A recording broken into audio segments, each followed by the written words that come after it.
고린도전서 5장 1절부터 5절까지의 말씀 우리 다 같이 함께 합독하시겠습니다. 너희 중에 심지어 음행이 있다 함을 들으니 그런 음행은 이방인 중에서도 없는 것이라.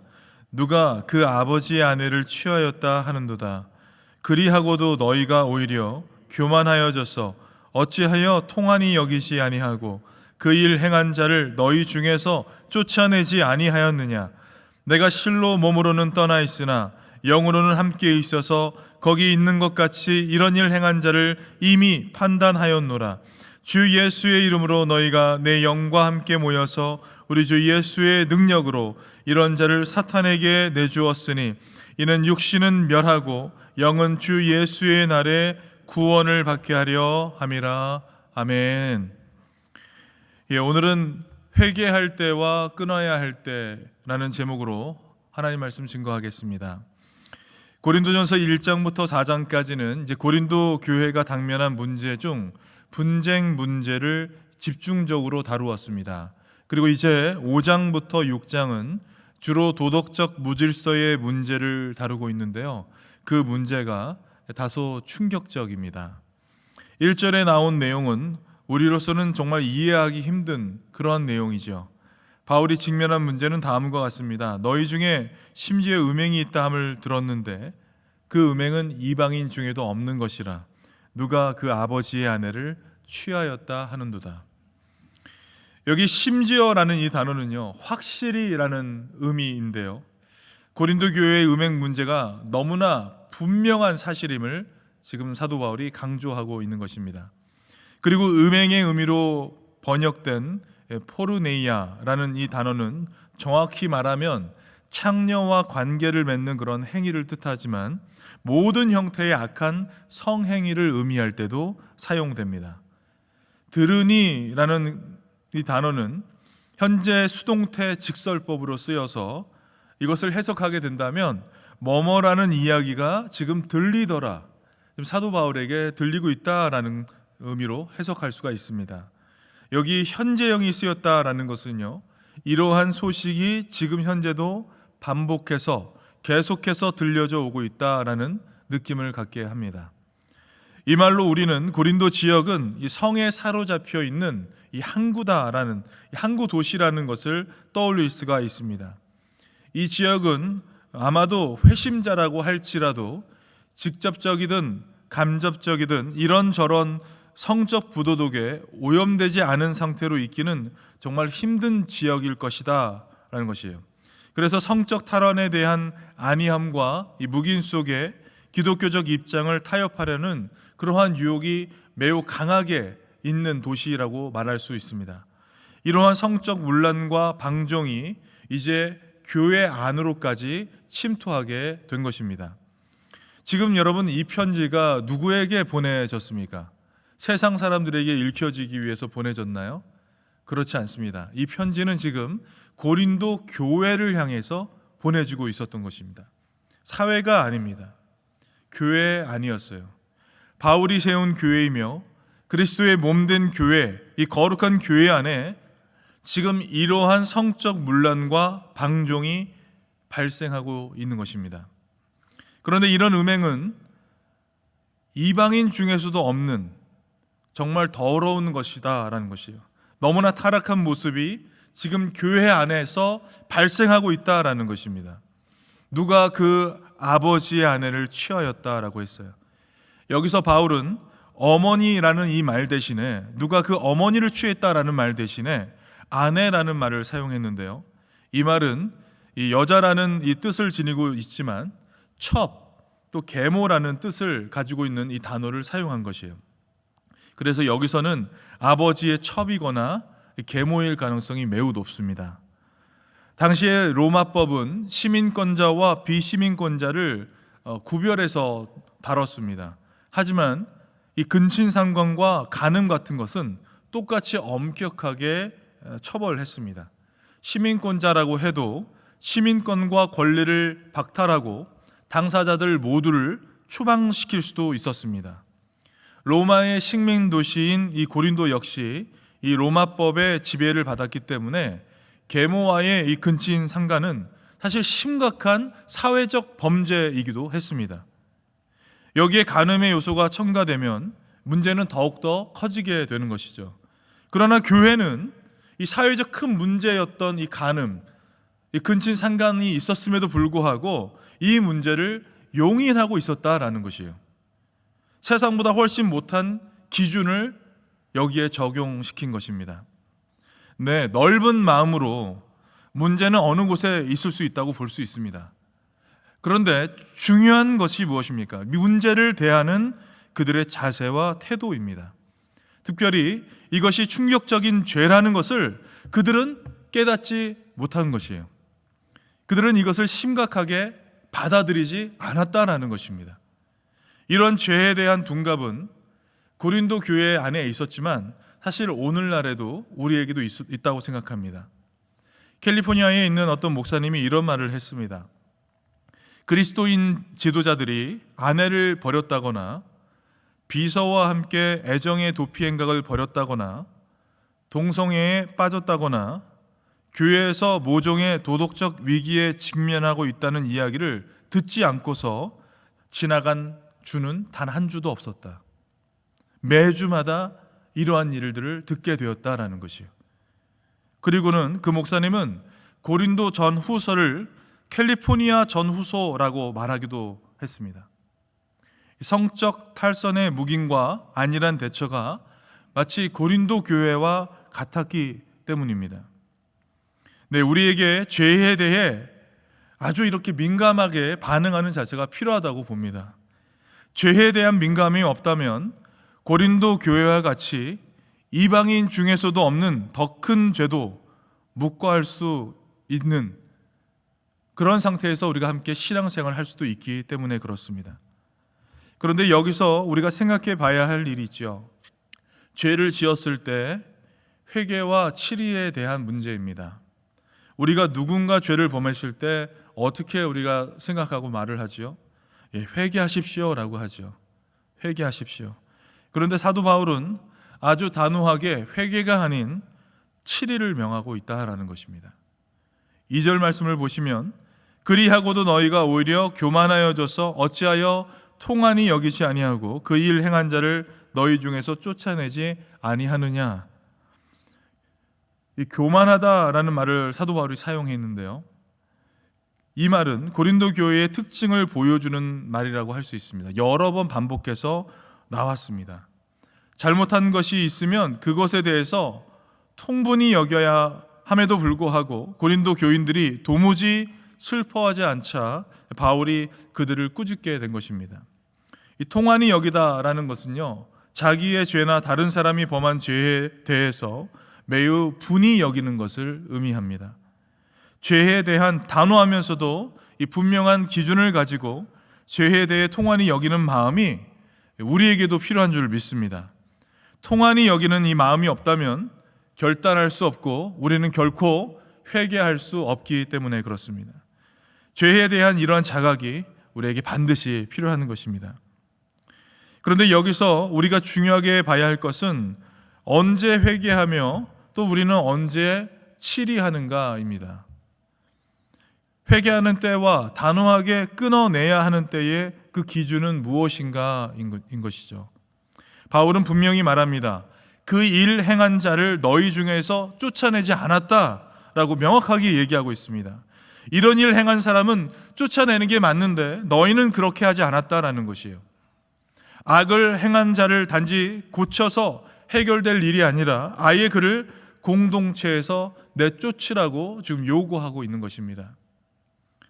교회 용어로 이것을 출교라고 말합니다. 교회는 여러분 사랑과 은혜가 많은 곳 아닙니까? 그렇죠? 용서하는 곳 아닙니까? 그런데 쫓아내다니요.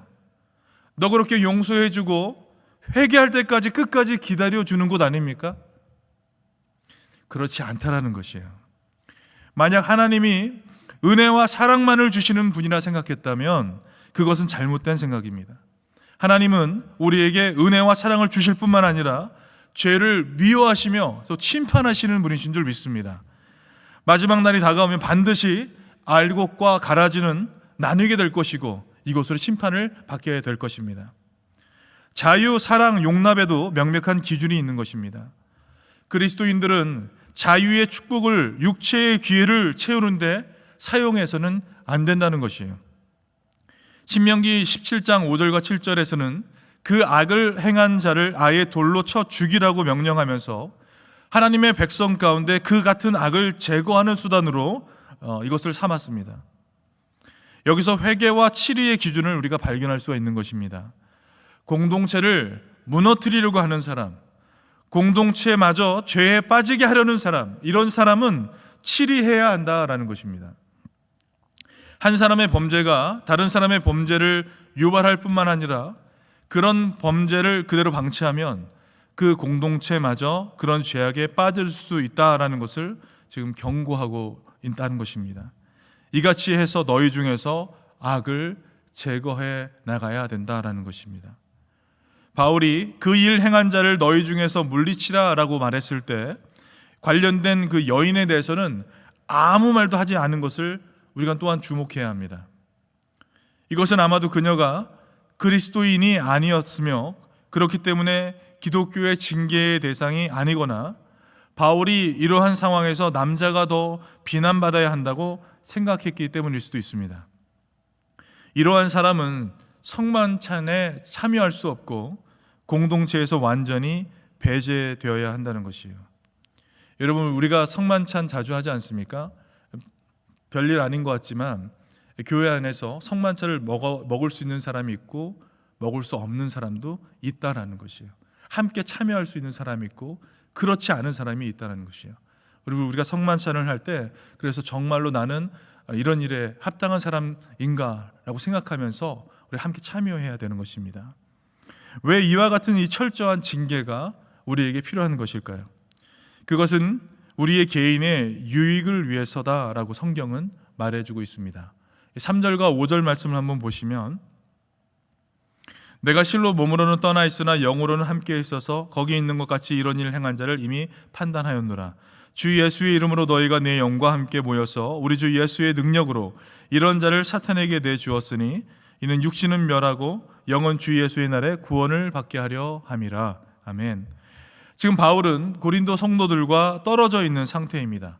그러나 영으로는 함께 있다라고 주지시키면서 심정적으로 그들과 같은 마음을 가지고 있다라는 것을 드러내주고 있습니다. 바울은 이런 일 행한 자를 이미 판단했다라고 얘기했어요. 그런데 이 판단을 바울의 이름으로 한 것이 아니라 누구의 이름으로 했습니까? 주 예수의 이름으로 했다라는 것이에요. 이 표현을 사용하면서 교회의 권징이 단순한 인간의 결정 이상의 의미를 갖는다는 것을 보여주고 있다는 것입니다. 교회의 머리 되신 예수님께서는 자신의 지체인 교회의 성결을 유지하기 위해 교회에게 권징을 시행할 권세를 위임하셨다라는 것을 이 표현에서 드러내주고 있다는 것입니다. 따라서 교회의 권징 시행은 인간의 뜻대로 되어서는 안 되며 교회의 머리 되신 예수 그리스도의 뜻이 무엇인가를 살펴 그 뜻대로 행하는 것이 되어야 한다라는 것입니다. 그리고 너희가 내 영과 함께 모여서라는 말을 통해서 우리는 권징은 한 마음으로 결정이 이루어져야 함을 말하고 있습니다.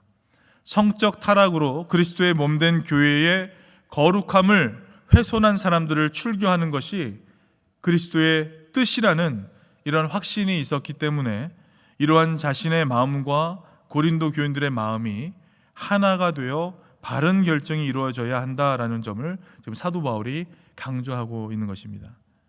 이런 자들을 사도 바울이 사단에게 내주었다라고 표현했어요. 이 표현은 구약 성경이나 유대인들의 기록에는 전혀 나오지 않는 그런 표현입니다. 그래서 여기에 대한 해석은 두 가지로 나뉩니다. 하나는 육체적 고통이나 질병 또는 사망을 뜻하는 것으로 해석하는 견해입니다. 욥에게 괴지를 유발했던 사단의 존재가 좋은 예가 될 수 있을 것입니다. 두 번째는 출교를 의미한다고 보는 견해입니다. 이 견해는 칼빈이 채택한 것인데요, 기독교 공동체로부터 추방, 즉 공예배의 참석과 성찬식으로부터 금지를 의미하는 표현이다라고 하는 것이죠.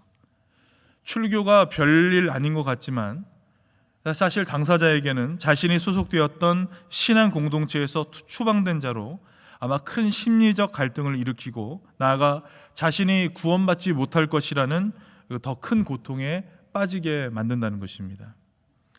5절 하반부에 개인을 징계할 그 필요성을 사도 바울이 잘 요약하고 있는데요.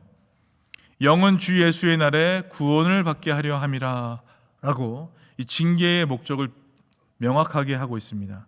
징계의 목적은 그 개인의 영이 예수의 말에 구원을 받게 하려는 데 있다라는 것입니다. 예수의 이름으로 세례를 받고 성령 안에 거하는 자들이 결정적인 악을 범했을 경우 그들에게 혹시 남아있을 수 있는 마지막 희망을 보여주는 말이라고 할 수 있습니다.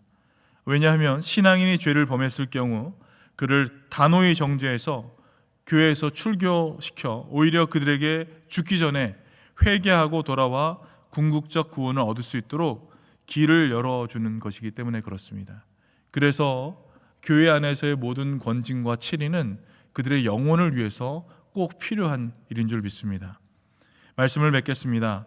교회는 거룩한 신앙 공동체입니다. 여러분 믿으십니까?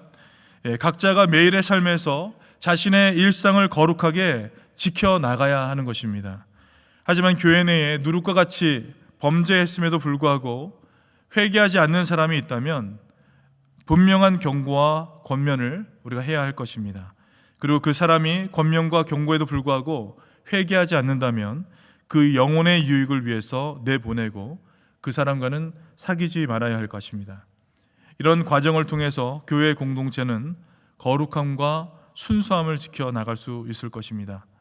바라기는 우리 모두가 죄에 민감하게 반응해서 통한이 여겨 우리가 한 일에 통한이 여겨서 거룩한 하나님의 공동체를 이루어나가는 저와 여러분들 되시길 간절히 축원드립니다. 함께 기도하시겠습니다. 고맙고 감사하신 하나님 아버지, 오늘 우리가 우리의 모습을 고린도 교회를 통해서 보게 됩니다. 하나님, 작은 일이지만 하나님, 이 작은 죄라도 하나님 우리가 민감하게 반응하게 도와주시고 주 앞에 엎드려 회개하는 마음을 우리에게 허락하여 주시옵소서. 하나님, 고린도 교회를 바라보면서 정말 충격적인 죄가 있었음에도 통한이 여기지 않았던 이들처럼 하나님, 혹 우리는 죄에 둔감하고 있지는 않은지 하나님 우리 자신을 돌아보게 도와주시며 죄에 민감한 마음을 가지고 하나님 우리 영혼을 위해서 아버지 회개하며 끊어야 할 것은 끊을 수 있는 결단력을 우리에게 허락하여 주셔서 하나님 우리의 모든 삶을 통해 하나님께 영광 돌리는 우리가 되도록 역사해 주시옵소서. 감사드리며 예수님의 귀하신 이름으로 기도 올리옵나이다. 아멘.